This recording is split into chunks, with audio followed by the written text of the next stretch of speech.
Ito rin na para magbantay sa katahimikan dito, no? City ngayon.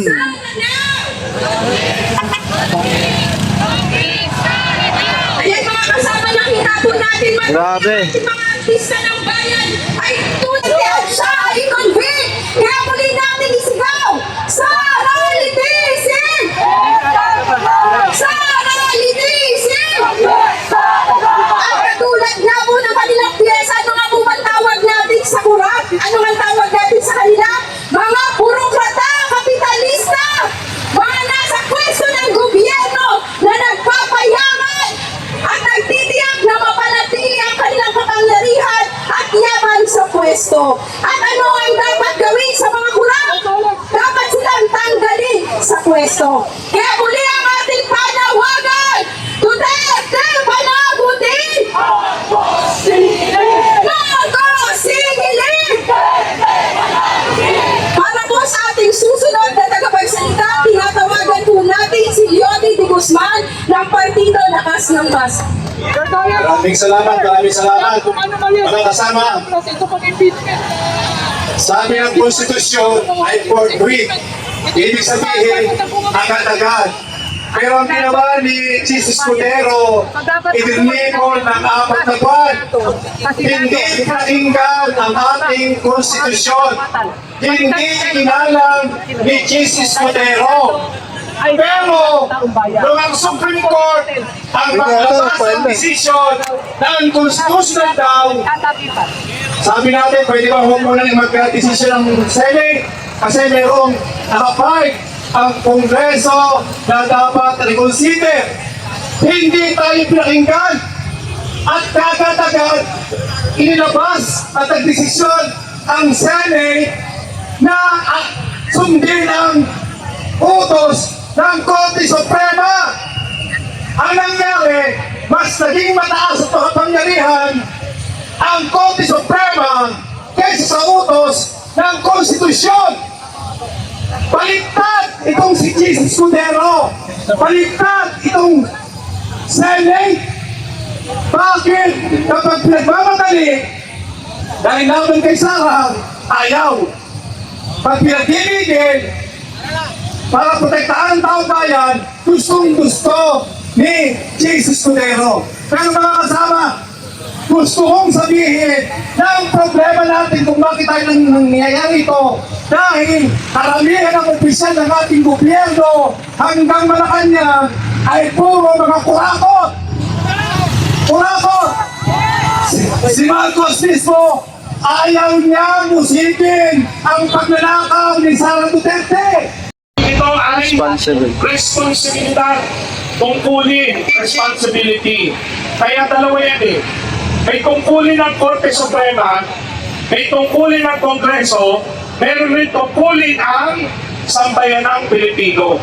So itong i-address natin, yung mga kababayan natin, na sa ngayon ay hindi pa natin kasama. Unahin ko mga pulis, nakakasawang ka namin, malaking sweldo ng mga pulis.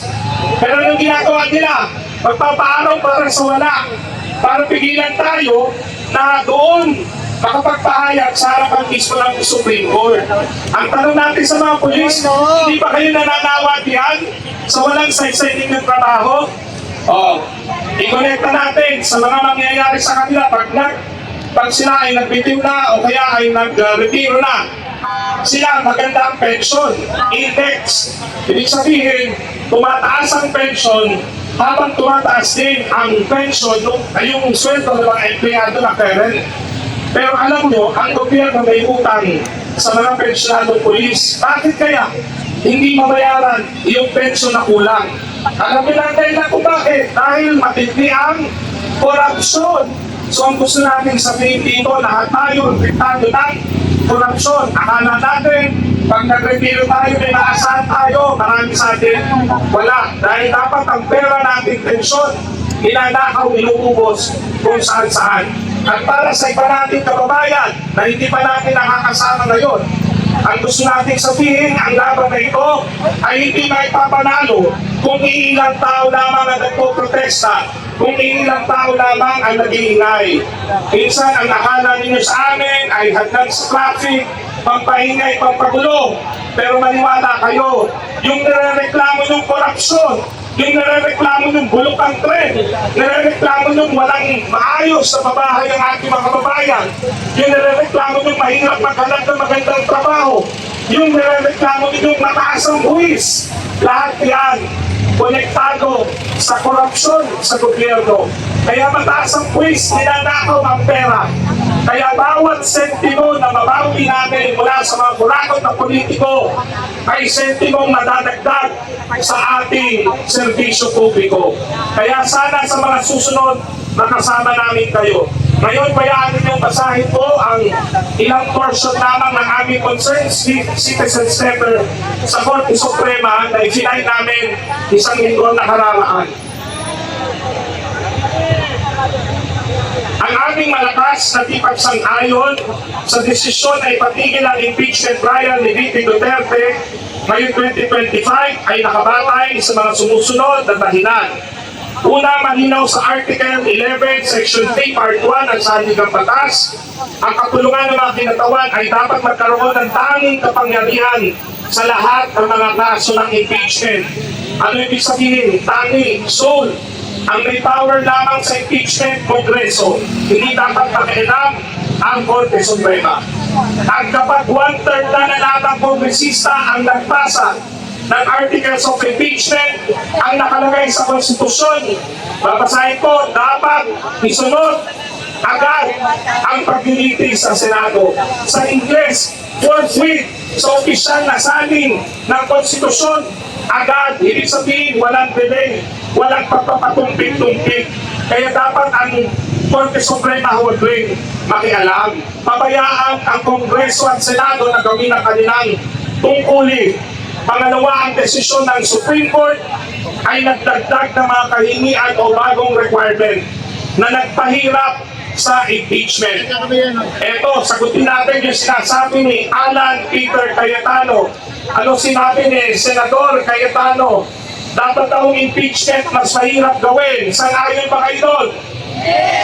Siyempre, hindi tayo sang-ayon na mas mahirapin ang impeachment kasi ang diwa ng ating saligang batas ang nakalagay.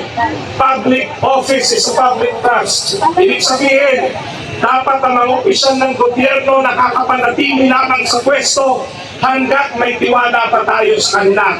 Kapag sinira nila ang tiwala, dapat mabilis na napapaalis sa pwesto.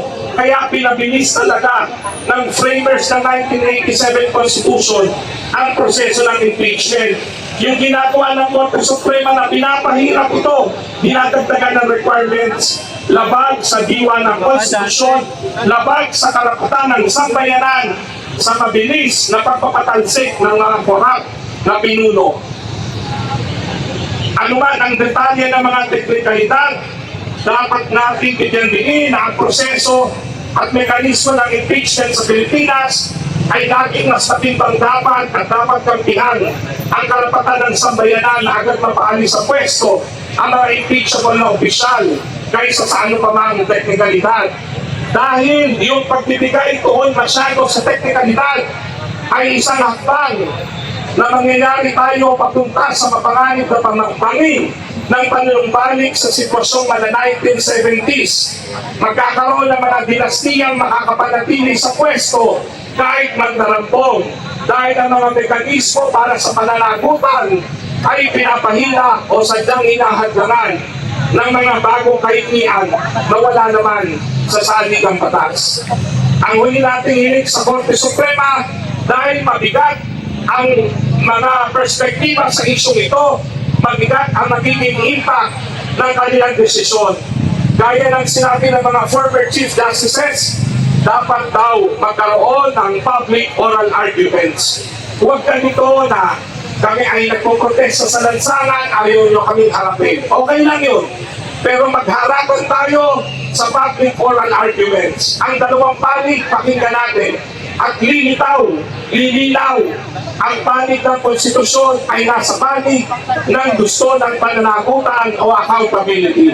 Kaya ang huli natin tanong, sa mga justices ng Supreme Court, saan kayo panig sa politikong mandarambong o sa panikang sambayanan naghahanap ng katarungan at pananagutan.